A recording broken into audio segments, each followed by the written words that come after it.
이 시간에 주시는 하나님의 말씀은 빌립보서 3장 10절에서 14절에 이르는 말씀입니다. 다 같이 일어서서 저와 여러분이 한 절씩 교독하시겠습니다. 내가 그리스도와 그 부활의 권능과 그 고난에 참여함을 알고자 하여 그의 죽으심을 본받아 어떻게 해서든지 죽은 자 가운데서 부활하리라 하노니 내가 이미 얻었다 함도 아니요 온전히 이루었다 함도 아니라 오직 내가 그리스도 예수께 잡힌 바 된 그것을 잡으려고 달려가노라. 형제들아, 나는 아직 내가 잡은 줄로 의아하고 오직 뒤에 있는 것을 잊어버리고 앞에 있는 것을 잡으려고 표대를 향하여 그리스도 예수 안에서 하나님 위에서 부르신 부르심상을 위하여 달려가노라. 아멘. 예, 자리에 앉아 주십시오.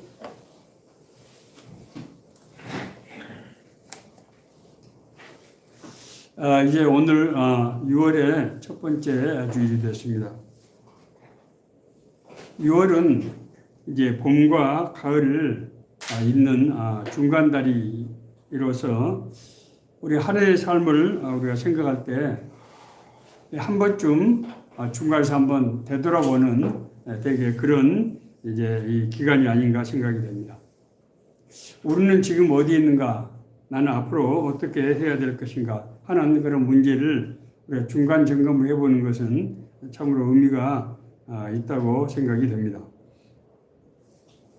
예수께서 공생애 시작하실 때 회개하라 천국이 가까이 왔느니라 하고 선포하시면서 천국의 증거로 많은 기사와 표적을 행하셨습니다. 한 번은 물고기 2마리 보리떡 5개로 5,000명을 먹이는 그런 정말 기사를 행하셨는데 이 보리떡을 먹은 물고기를 먹은 사람들이 예수님을 따라 나섰습니다. 그때 예수님께서 이 사람들에게 그렇게 말씀하십니다. 너희가 나를 찾는 것은 표적을 본 까닭이 아니요 떡을 먹고 배부른 까닭이로다. 썩는 양식을 위해서 일하지 말고 영생하도록 있는 양식을 위해서 하라. 이렇게 말씀하셨습니다. 당신들이 나를 지금 찾아오는 것은 당신들의 삶의 문제를 해결하기 위한 수단으로 나를 찾아오는 것이지 하나님께서 이 기사와 표적을 통해서 보여주고 하시자 하는 것, 깨닫게 하시는 것이 무엇인지를 알아서 하는 것이 아니다. 그러므로 이 육신의 양식, 우리가 세상적인 것을 위해서 하지 말고 영생하도록 영원한 하나님 나라를 구하면은 이 모든 것을 너에게 더하신다. 그런 의미가 함축되어 있는 말씀인 것입니다. 많은 사람들이 신앙생활을 하면서 내가 무슨 일을 어떻게 하는 것이 하나님이 기뻐하시는 일인가? 내가 어떻게 해서 나를 향하신 하나님의 뜻과 계획을 이룰 수 있을 것인가? 라는 질문을 많이 하게 되는 것을 우리가 보게 됩니다. 이 문제에 대해서 성경은 하나님의 뜻대로 사는 삶, 이 문제를 어떻게 할 것인가에 대해서 여러 곳에서 말씀을 우리가 가르침을 주고 있는 것을 우리가 알 수 있습니다. 대표적인 것이 하나님께서 바울 사도를 하나님의 일꾼으로 택하시고 인도하셨던 그 말씀이 아닌가 생각이 됩니다. 오늘 읽었던 우리가 본문은 바울 사도가 이 로마의 감옥에서 빌립보 교회 성도들에게 보낸 편지입니다. 여러분 잘 아시는 대로 빌립보 교회는 바울이 제2차 전도 여행 때 마게도니아는 환상을 보고 원래는 비두니아로 소아시아의 북쪽 지역 비두니아로 가고 싶었는데 성령께서 자꾸 막으시는 거예요. 그러던 중 어느 날 밤에 환상을 보게 되는데 마게도니아 사람이 어서 와서 우리를 도우라 고 아주 간절하게 구하는 그 환상을 보게 된 것입니다.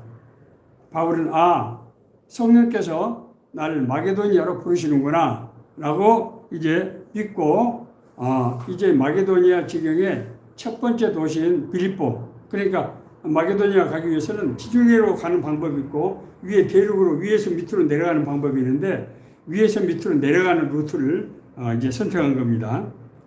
그래서 이제 마게도니아 우쪽 지방에 있는 빌립보에 첫 번째 도착하게 됩니다. 거기를 가서 이제 복음을 전하는데 어느 날 강가에서 루디아라고 하는 여성 사업가를 만나게 됩니다. 이 루디아는 그 당시에 그러니까 이 고급 의료 사업을 하는, 주로 그 당시에는 중국산 이 비단을 취급했던, 그 당시에 유럽의 귀족들에게 비단이 아주 엄청난 선풍적인 인기를 끌었기 때문에 그 사업을 했을 것이라고 학자들은 추정하고 있습니다. 이 루디아는 사실은 나중에 알고 보니까 바울이 출생한 다소 지역, 인근 지역에서 살던 사람이고 유대인으로서 하나님을 믿는 그런 사람이었습니다. 바울이 전한 복음을 루디아가 영접하고 이제 자기 집을 내어주면서 이 집을 주님의 교회로, 그리고 선생님의 선교에 이제 기지로 삼도록 그렇게 해서 바울은 이 빌립보 지역에서 이제 이 마게도니안 지역의 동부 유럽 선교의 전진 기지로 삼아서 아주 중요한 역할을 하게 됩니다. 뿐만 아니라 이제 바울이 빌립보를 떠나고 난 다음에도 빌립보 교회는 이제 여러 차례 재정적으로 바울을 지원했을 뿐만 아니라 에바브로디도라고 하는 신실한 사람을 보내서 빌립보 감옥에 있는 바울을 돌보고 같이 동역을 하도록 그렇게 했던, 정말 바울로서는 잊을 수 없는 그런 교회입니다. 오늘 본문에서 바울 사도는 빌립보 교인들에게 신앙적 권면을 하면서 자기 자신이 이전에 세상에서 정말 유익하다고 누렸던 모든 것을 배설물처럼 여기서 버렸다.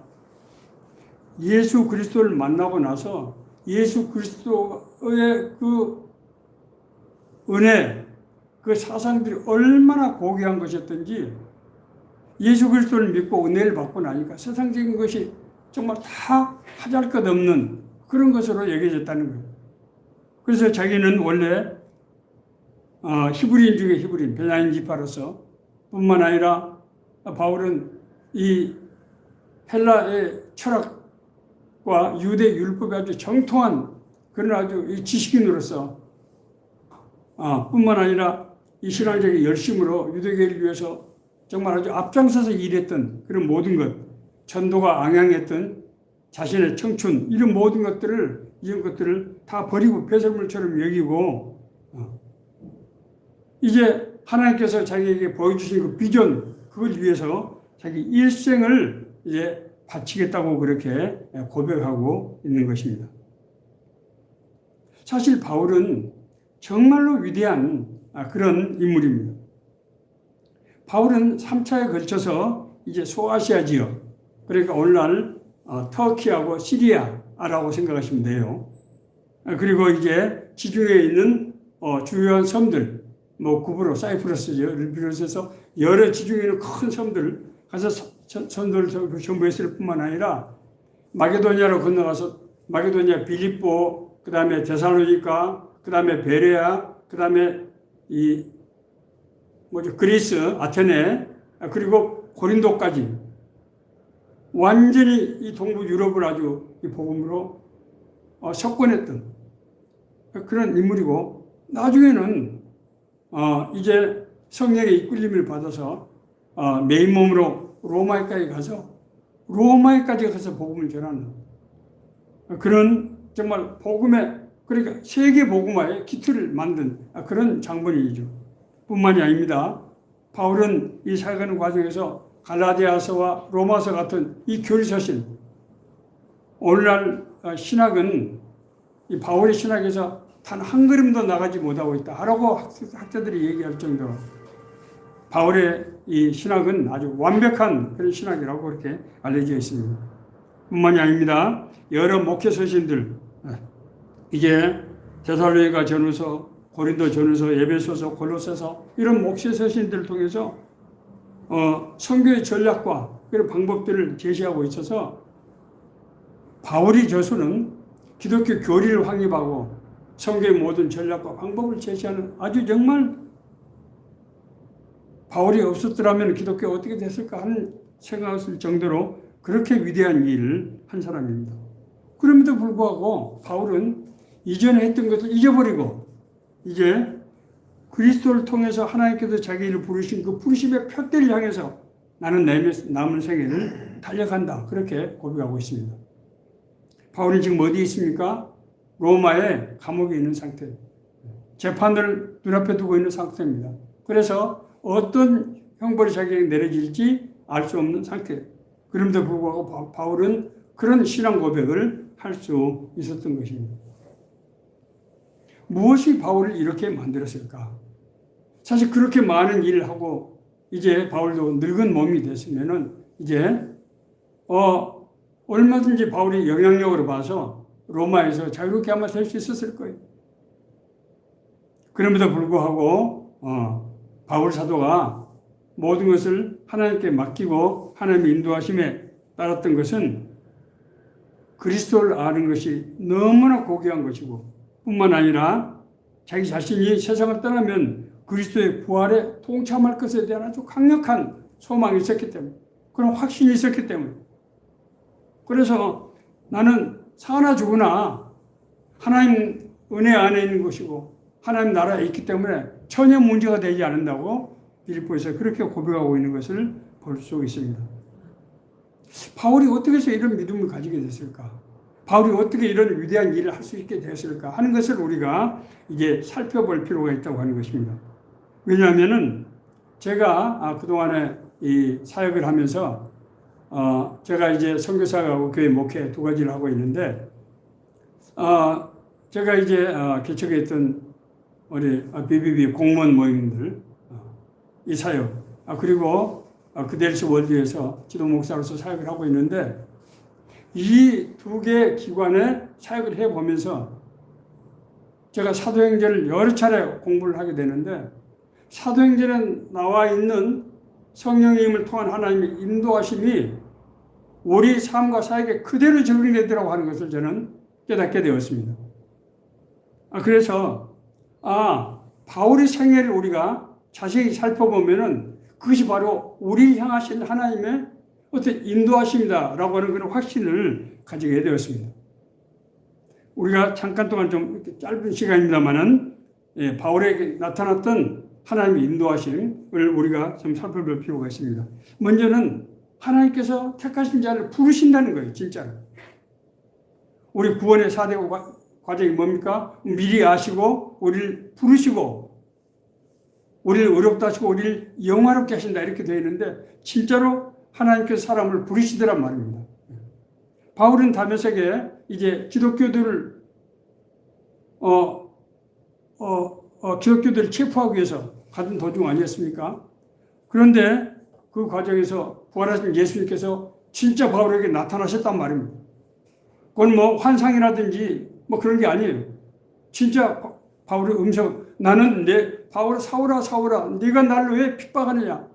나는 네가 핍박하는 예수다. 예수님께서 분명히 그렇게 말씀을 하셨어요. 그리고 내가 너를 이방인으로 사도로 세우겠다고 말씀하시는 거예요. 바울을 향하신 부르심은 하나님께서 그를 택해서 하나님의 일꾼으로 그냥 삼으신 거예요. 많은 사람들이 목회자가 되기를 원하고 그렇게 해서 목회자가 되는데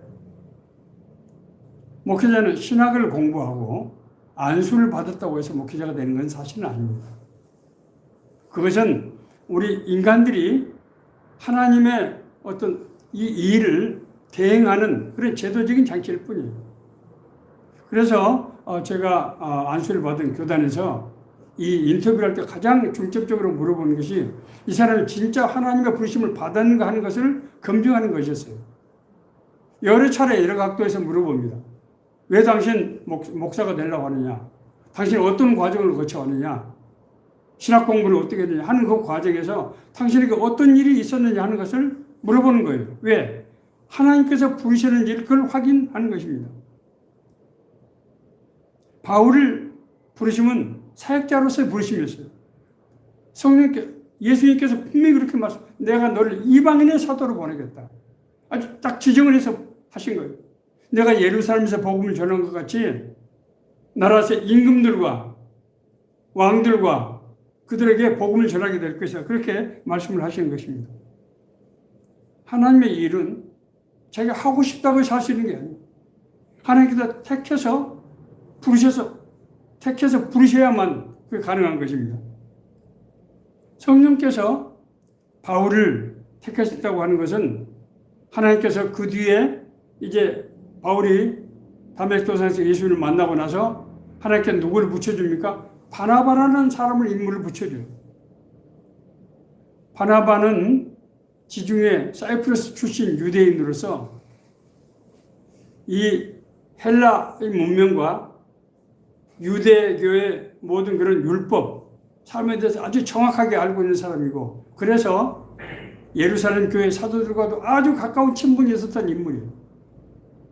이 바나바가 이 바울을 이제 인도해서 예루살렘 교회 가서 사도들에게 소개를 하고, 그렇게 해서 바울이 사실은 이 예루살렘 사도들과 같이 동역자가 될 수 있었던 거예요. 왜냐하면 이 사람은 바로 엊그제까지만 하더라도 기독교도들 잡아서 체포하던 그런 위험한 인물 아닙니까? 그럼 이 바울을 어떻게 해서 정말 그렇게 신뢰할 만한 사람의 소개가 보증이 없이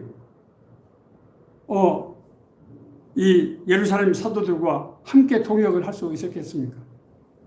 하나님께서 택한 것이 너무나 분명하다고 하는 것을 우리가 명명백백히 알 수 있다는 겁니다. 두 번째로, 하나님께서 우리를 택하셨을 때 우리 사역을 인도하신다는 거예요. 사역도 마찬가지. 물론 우리가 개인적으로 원하는 그런 사역들이 있습니다. 바울도 마찬가지였어요. 바울이 자기 출신 지역에 이제 에베소 지역에 모든 복음을 하기 위해서 마지막으로 비두니아로 가서 거기서 아주 화룡점정 완성을 하고 싶었어요.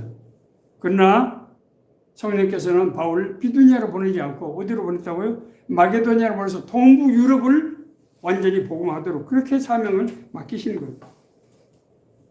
하나님의 역사를 보면은 하나님께서 택하신 사람을 세우시고 나면은 반드시 사역으로 인도하신다고 하는 것을 우리가 알 수 있다는 거예요. 이때 하나님께서 이 인도하심을 함께 하시는 역사는 다양하게 나타납니다. 그 사역에 필요한 여러 가지 것들을 이제 공급해 주시고 이제 함께하게 하시는 그런 역사를 통해서 나타난다는 거예요.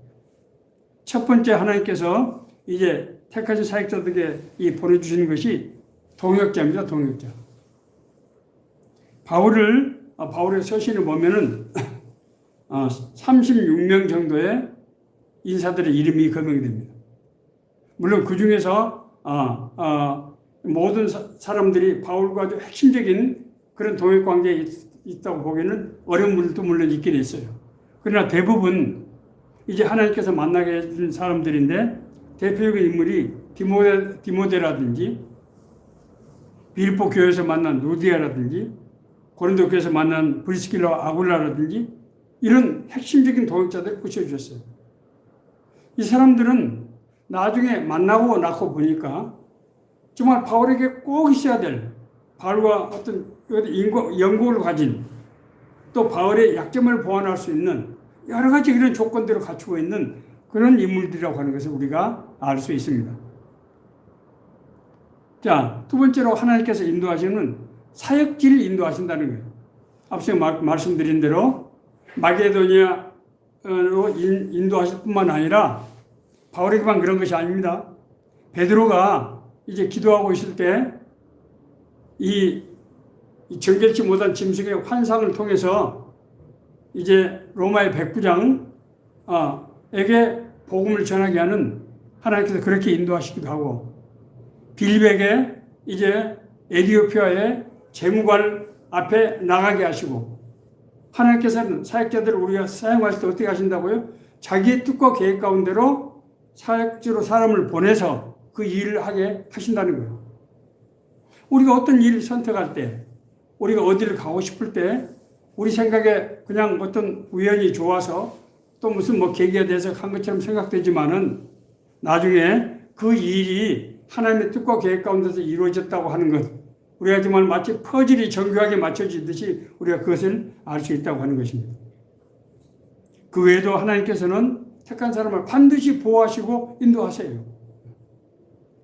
바울이 예루살렘에서 유대 지도자들의 모함에 걸려가지고 이제 재판을 받을 때나 지중해 유라굴로 광풍 속에서 정말 한 치 앞을 내다볼 수 없을 때 성령께서 바울에게 나타나서 바울아 안심하라. 내가 너와 함께 하겠다. 네가 예루살렘에서 복음을 증언하는 것이 로마에 가서도 복음을 증언하게 될 것이다. 그래서 사실은 바울이 재판을 내가 로마의 황제에게 가서 청원했다. 재판을 받겠다고 했던 거예요. 바울이 로마를 가고 싶어서가 아니고 성령께서 내가 너를 로마로 보내겠다고 했기 때문에 그렇게 자기가 결정을 하게 된 것입니다. 뿐만이 아닙니다. 유라굴로 광풍 속에서 2주 동안이나 먹지 못하고 배에서 모든 것을 버렸던 그런 아주 정말 아무것도 한 치 앞을 내다볼 수 없는 상황이었어요. 그때 성령께서 바울에게 말씀하셔서 널 비롯해서 단 한 사람도 생명을 해하는 사람이 없게 될 것이다 라고 얘기를 했을 때 바울이 담대하게 그 말을 전하고 그래서 정말 무사히 이제 로마에까지 상륙하게 그렇게 됐던 것입니다. 네 번째로는 성령께서 함께 하실 때 권세와 능력을 주신다는 거예요. 우리가 물론 사람들에게 복음을 소개할 수 있습니다. 우리가 성경적인 지식을 가지고 신학적인 지식을 가지고 복음을 소개할 수 있어요. 그 소개한 복음을 사람들이 듣고 이해할 수 있습니다. 그리고 자기가 그런 복음에 대해서 어떤 그런 교훈으로 삼을 수 있다는 거예요. 그렇다고 해서 그 사람이 그 복음을 받고 사람의 인격이 사람의 심령이 바뀌는 것은 형질이 바뀌는 것은 그건 불가능한 일이에요. 그건 인간이 할 수 있는 일이 아니에요. 인간은 육신의 삶은 뭐 병을 고치거나 어떤 교훈으로 인도하다고 할 수 있지만은 그 사람의 심령을 바꿀 수는 없어요. 이건 죄의 문제이기 때문에. 이것은 뭡니까? 성령의 권능이에요. 이것은 영에 속한 문제라고. 영에 속한 문제는 영적으로만 가능해요. 그렇기 때문에 성령의 권능을 받지 않는 사람은 복음의 증거자가 될 수 없다고 하는 것입니다. 하더라도 사람들이 교육은 되겠지만 변화가 되는 것은 아니라 형질이 바뀌는 것은 아니라고 하는 것입니다. 구원은 우리가 교육을 받은 것이 아니고 형질이 바뀌는 것입니다. 이것은 복음의 능력, 성령의 권능으로만 가능한 것입니다. 이런 성령의 인도하심 역사에 대해서 바울이 헌신할 때 정말 바울을 통해서 이루기를 원하셨던 하나님의 뜻과 계획이 온전하게 이루어진 것을 우리가 볼 수 있습니다. 그렇다고 해서 이런 정말 성령의 인도하심 가운데서 바울이 사역을 했다고 해서 그의 사역이 절대 평탄했던 것은 아니에요. 바울의 이방인의 사역은 크게 이제 두 가지 근본적인 장벽을 가지고 있었어요. 첫째는 원주민들의 반대입니다. 그 소아시아 지역 그리고 지중해 지역은 로마의 이 영향권에 있는 그런 지역들로서 다신교, 우상숭배 사상이 아주 만연했던 것이에요. 그런데 바울이 당신들이 믿는 그 우상은 그건 가짜다. 예수 그리스도는 하나님이 사람을 몸을 입고 오신 분이고 그래서 우리가 예수를 믿고 영접하게 되면은 우리가 구원받고 거듭난 사람이 된다. 이렇게 복음을 전했는데 그것은 그 사람들의 신앙을 완전하게 지금 도발하는 거 아닙니까? 그러니까 이방인들에게 복음을 전할 때 이 충돌을 일으키지 않을 수가 없는 것이죠. 그 사람들 입장에서 보면은 자기들의 어떤 정체성의 기반, 자기들의 통치권의 기반이 지금 우상숭배를 통치의 수단으로 쓰고 있는데 완전히 무너지는 것 아닙니까? 두 번째는 동족인 유대인들이었어요. 바울 사도는 율법 그리고 할례를 통해서 구원받는 것이 아니다. 이렇게 선포했던 것입니다. 유대인들에게 있어서 이 유대 종교의 두 가지 기둥이 바로 율법과 할례예요. 그런데 그걸 정면으로 부인한 것입니다. 그래서 바울의 삶은 말할 수 없는 고난과 환난으로 엮여있던 거예요. 그럼에도 불구하고 바울은 자신에게 다가오는 고난들,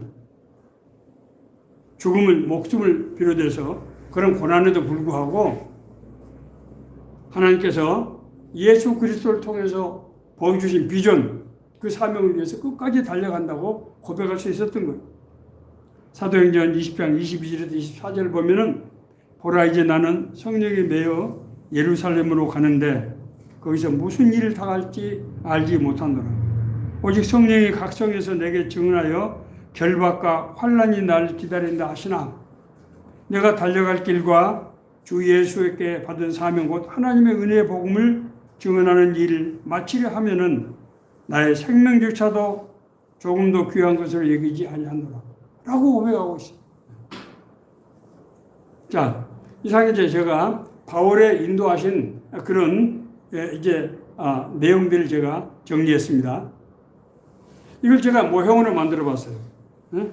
자, 하나님께서 우리에게 비전을 통해서 우리를 구원으로 초청하신다. 하나님께서 우리에게 비전을 통해서 우리 구원으로 초청하신다는 거예요. 자, 두 번째로 초청한 사람들에게 하나님께서 반드시 사역자로 세우신다는 거예요. 사역자로 세우시면서 함께 하신다는 거예요. 함께 하신다.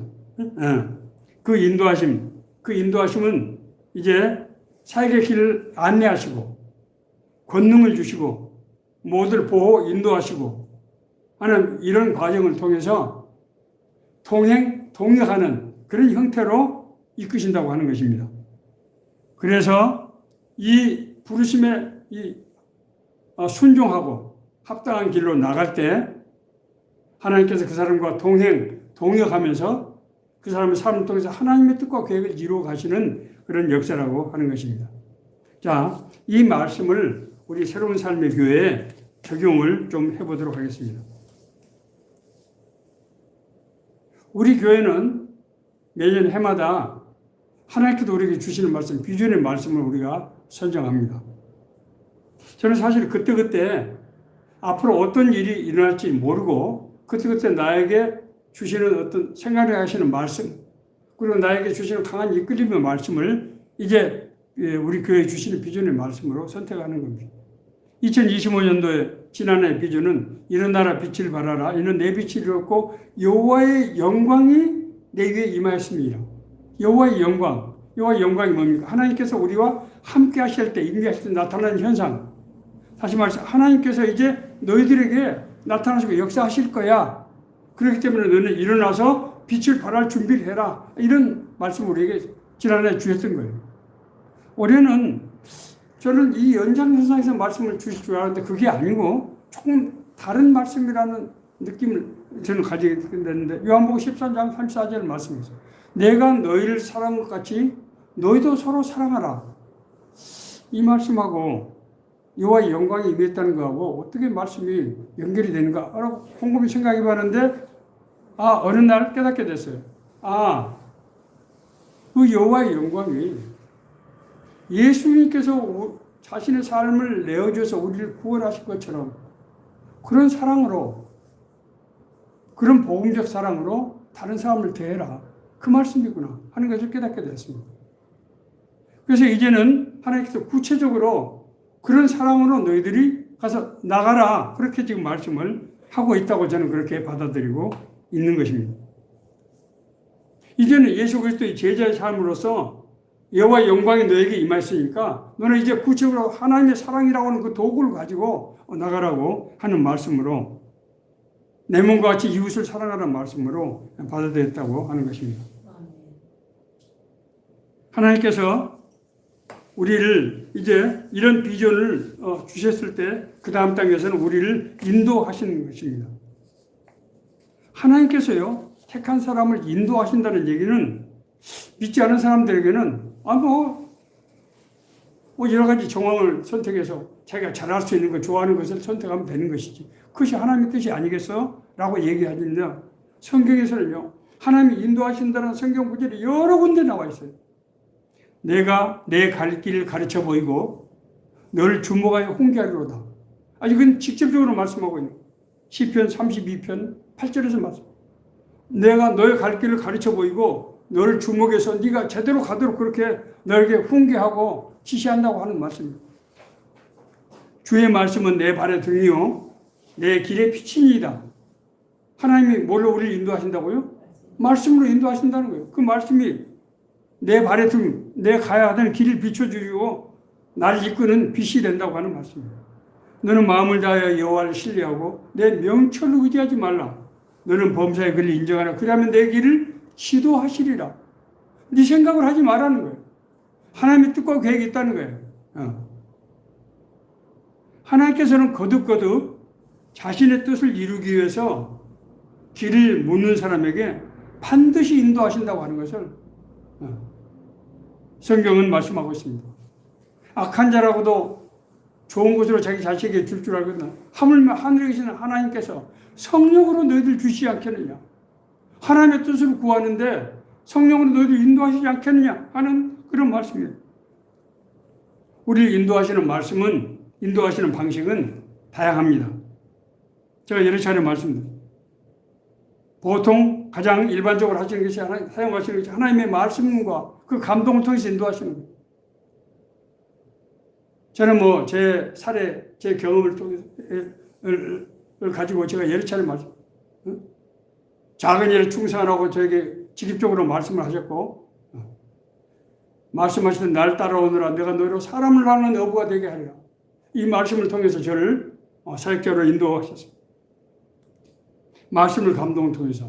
자, 그런데 말씀의 감동을 우리가 이끌 때 그 사람을 인도하시는 방식이 주변의 사람들의 어떤 만남, 예기치 못한 만남을 통해서 인도하시는 경우가 굉장히 흔하다는 거예요. 우리는 우연이라고 생각했던 일, 만남들.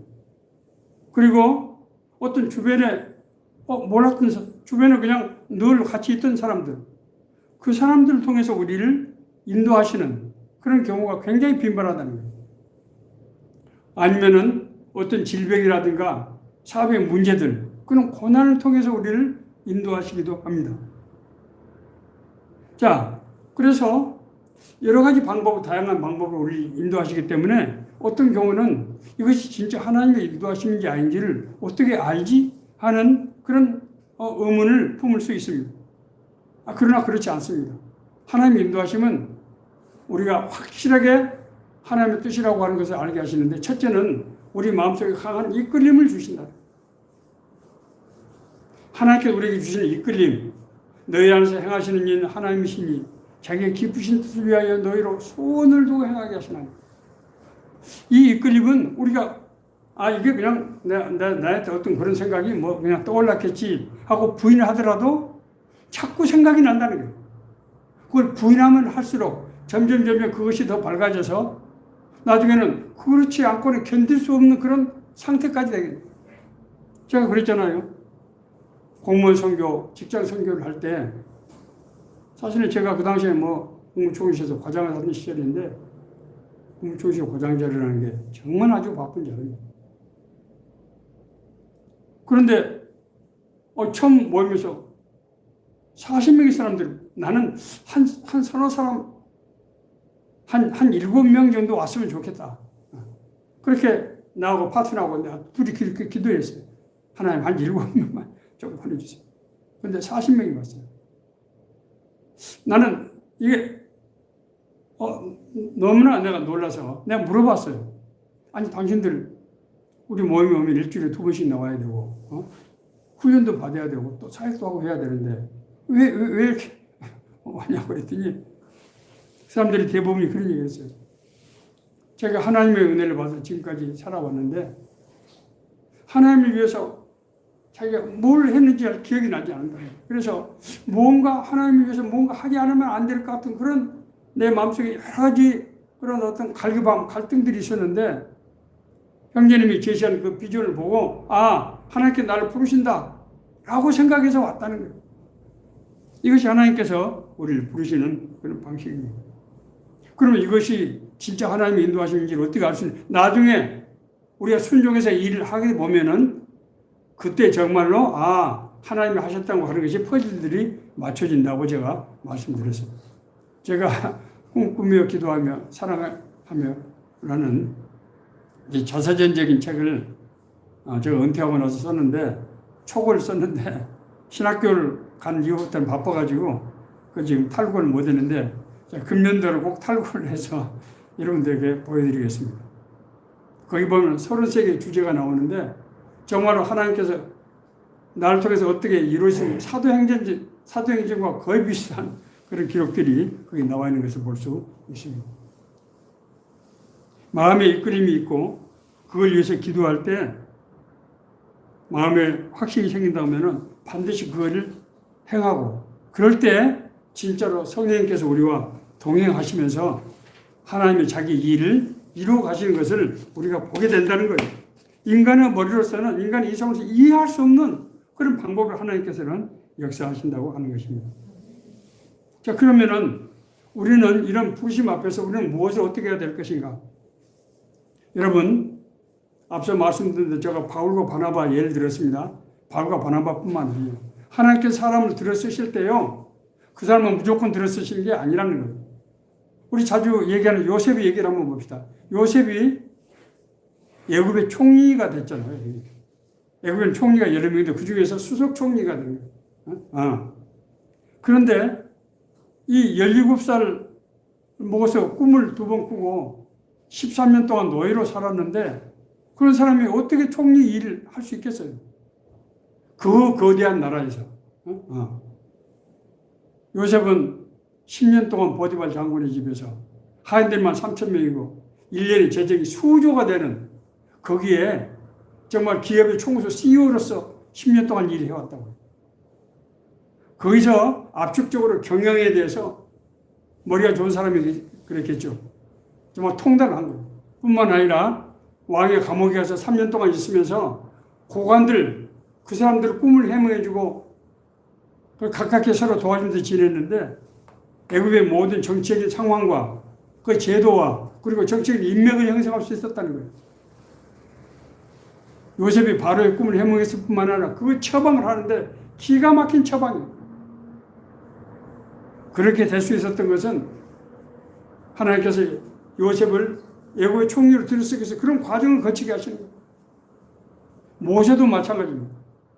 모세가 85세 때 하나님의 부르심을 받았는데 모세는 40년 동안 애굽의 왕자로 가서 통치 교육을 40년 동안 받은 거예요. 뿐만 아니라 광야에서 40년 동안 이제 양치기 생활을 하는데 그것이 아무것도 안 하는 일입니까? 그렇지 않습니다. 광야의 모든 환경에 적응을 하고 광야의 요소 환경을 다 이해하고 뿐만 아니라 광야에서 40년 지나면서 뭐 하겠어요? 사람 하나님과 동행하며 교제하며 교통하는 삶을 살았기 때문에 하나님과 동행할 수 있었던 것입니다. 하나님께서 우리를 부르실 때 그 일을 잘할 수 있는 그런 조건에 우리가 친숙한 일, 내가 잘할 수 있는 일뿐만 아니라 우리가 그 일에 대한 열정을 가지고 열심히 하게 함으로써 우리의 노력이 성령의 권세와 능력에 덧입혀져서 하나님의 뜻을 이루게 된다고 하는 것입니다. 말씀을 마치겠습니다. 앞서 말씀드린 대로 지금은 6월입니다. 6월은 이제 상반기와 하반기를 연결하는 그런 중간달이죠. 우리가 연초에 우리가 구상했던 꿈들, 개인적인 계획도 좋고 우리가 교회적으로 받은 비전들 이런 것들을 이제 우리가 열매를 맺기 위해서 나는 지금 어디쯤 와 있는가, 내가 지금 해결해야 될 일들이 무엇인가 하는 문제를 생각할 때 첫 번째 우리는 우리의 인도하심을 주님께 기도해야 된다는 거예요. 하나님 아버지, 나의 갈 길 인도해 주십시오. 그러면 내가 하나님의 뜻대로 살 수 있겠습니다. 라는 기도가 필요해요. 그리고 하나님께서 우리를 인도하시는 모든 그런 일들을 그걸 그냥 범상하게 지나치지 말고 하나님의 뜻과 계획인가를 우리가 그런 관점에서 보고 그를 열심으로 섬기고 성실하게 믿음으로 행할 때 진짜로 하나님의 역사들이 일어나서 여러 가지 인도하시는 5가지 유형의 그런 역사들이 우리에게 나타나게 된다고 하는 것입니다. 이 말씀이 우리가 어떻게 해야 하나님의 일을 하오리까? 라는 물음을 가지고 하나님 앞에 나오는 우리 모두에게 주시는 하나님의 은혜의 말씀, 인도하시는 말씀 되기를 간절히 바랍니다.